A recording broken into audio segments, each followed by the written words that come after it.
Erev Tov Rabotai, we are continuing with our Mishna Yomi, Masechet Nedarim. We are up to Perek Daled Mishnah Gimel. Today's Mishnayot should be Leilu Nishmat, Neria ben Svetlana, Ranbaev Eliyahu ben Burcha Israelo ben Chana bat Miriam, Menuchatam began Eden, Amen, and Avdi ben Chaim Lechaim for the Refuah Shelemav Daniel Shalom ben Rosa, Betoch Shah Chulei Israel. The Mishnah continues listing things that a Madir may do for a Mudar. ותורם מתרומתו ומעשרותיו לדעתו, the Madir may separate Teruman Maaser from the crops of the Mudar with his permission. One may not separate Teruman Maaser from someone else's produce unless he has the owner's permission. Had the Mudar asked the Madir to separate these portions for him, the Mudar would not be allowed to do so because he would give the Mudar pleasure by following his instructions. Rather, the owner announced that anyone has permission to separate Teruman Maaser from his produce.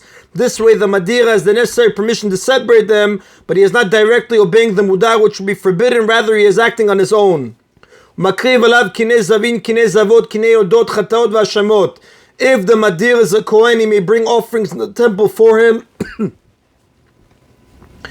For example, if the Mudar needs to bring the pair of birds of Zavim or Zavot, or of women who have given birth, or Chatat or Asham offerings, the Madir may offer any of these on his behalf. Now, a Zav is a man who became Tameh as a result of a particular type of bodily discharge described in Vayikra, chapter 15, verse 3, and Nida, page 35b. A Zava is a woman who became Tameh as a result of a certain series of blood discharges, as it says in Vayikra, chapter 15, verse 25.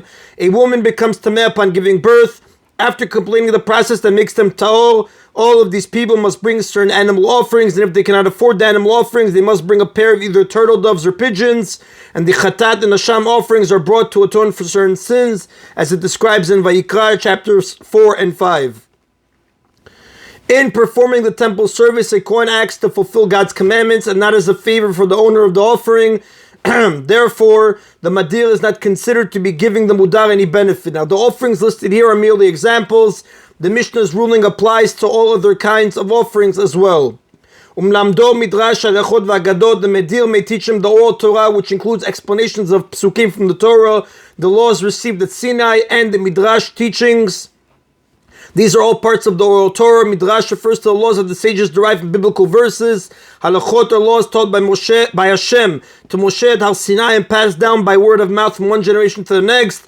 And Agadot are the ethical teachings of the sages that are based on verses.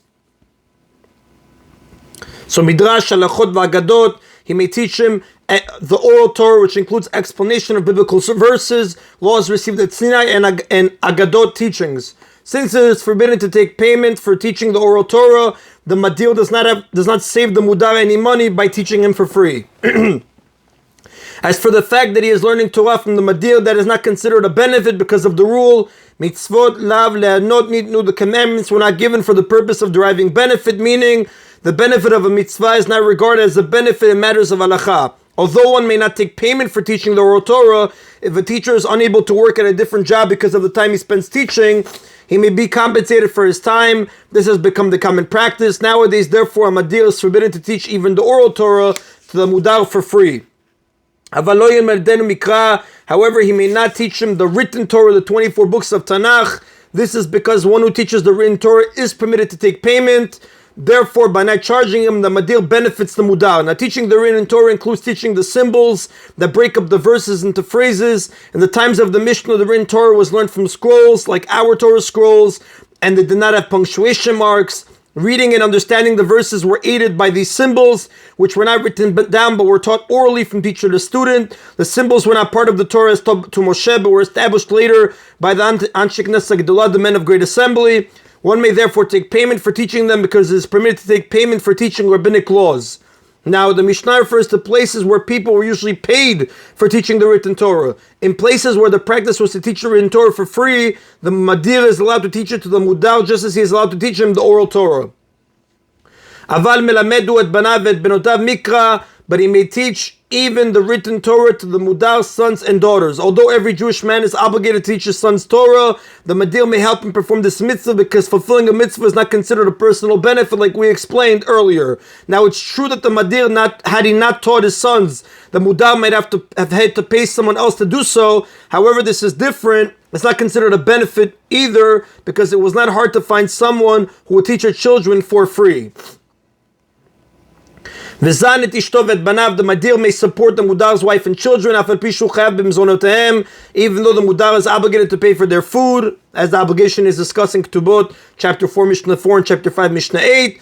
And this is like paying the Mudar's debt, which is permitted, like we learned in the earlier Mishnah. But he may not feed the Mudar's animals, ben tme'ah, ben ta'orah, whether it's a non-kosher animal or a kosher animal. Even if the animal has already been fed its regular amount, the Madir makes it fatter by feeding it extra. Rabbi Eliezer says, Zanet atme'ah, he may feed the Mudar's non-kosher animal, ve'eno zanet ta'orah, but he may not feed his kosher animal. Now the first Tana and Rabbi Eliezer discussed the reasons for their opinions.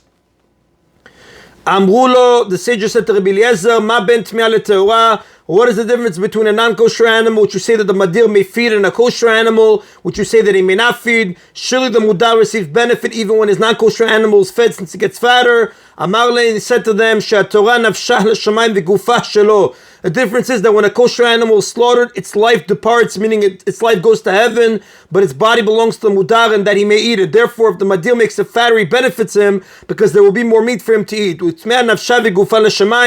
when a non-kosher animal dies, both its life and its body departs, since the Mudar may not eat it. Therefore, the Madir does not benefit him by making it fatter. In fact, it's worse for him when it's fatter, since non-kosher animals like donkeys and camels are usually used for doing work, and fat animals do not work well. Now, Rabbi Eliezer permits the Madir only to feed the non-kosher animal extra food in order to fatten it, but he may not give the animal its basic daily food, since this keeps the animal alive, which certainly benefits its owner. Amrulo, the sages said back to him, even when a non-kosher animal dies, its life departs, but its body belongs to the Mudar.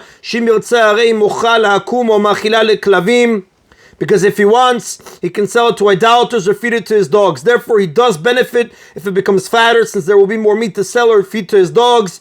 Therefore, it's forbidden for the Madir to feed even a non-kosher animal. Rabbi Eliezer, however, does not accept this argument. Since non-kosher animals are mainly used for working, the benefit the Mudar gets after they die is not important to him. And that is the end of Mishnah Gimel. Mishnah Dal discusses what the Madir may do for the Mudar if the Mudar is ill.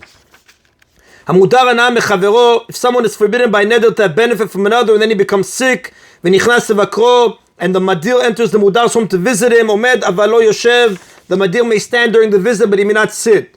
The law is that one may not take payment for visiting a sick person because it is a mitzvah, but one may be paid for sitting with a sick person, since in that case he stays for a while. Since one fulfills the mitzvah just by standing there for a short time, it's permitted to take payment for sitting down and staying longer. Therefore, if the Madir sits with him for free and does not charge him, he gives forbidden benefit to the Mudar. However, if he stands and stays for only a short time, in which case he may not take payment, he does not provide any benefit to the Mudar by doing so for free. Although a sick person feels better when someone comes to visit him, this is permitted because the Madir's main intention in coming is to fulfill the mitzvah of visiting the sick. Since he is visiting in order to fulfill his obligation, the benefit to the Mudar is only a byproduct and is permitted. It's similar to the Madir returning the Mudar's lost object, which Mishnah 2 taught is permitted.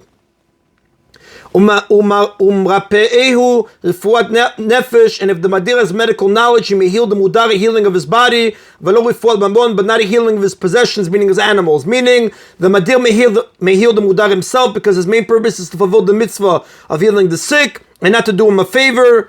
But the Madir may not heal the Mudar's animals, because that would be a favor. The mitzvah to heal another person is based on a verse in Devarim, chapter 22, verse 2, which according to the interpretation of the sages states, and you shall return him to himself. This means that if someone is sick and in danger of losing his body, one must return it to him by healing it, just as one must return someone's lost object. However, like we said, he may not heal the Mudar's animal because that would be a favor. He may, however, advise him as to which medicine to give the animal, as long as he does not heal it directly, unless it is the practice to pay for medical advice, in which case he may not give it for free, since that would benefit the Mudar.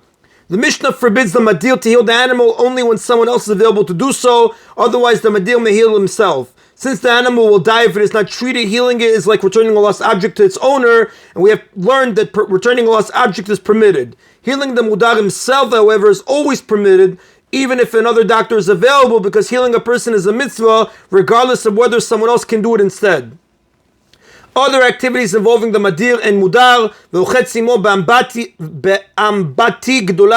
madir may bathe with them in a large bathing pool, but not in a small one. When the mudar is in a small pool of water and the madir gets in, the water level rises and covers more of his body. The madir thus causes him pleasure. In a large pool, however, the water will not rise enough to make a difference.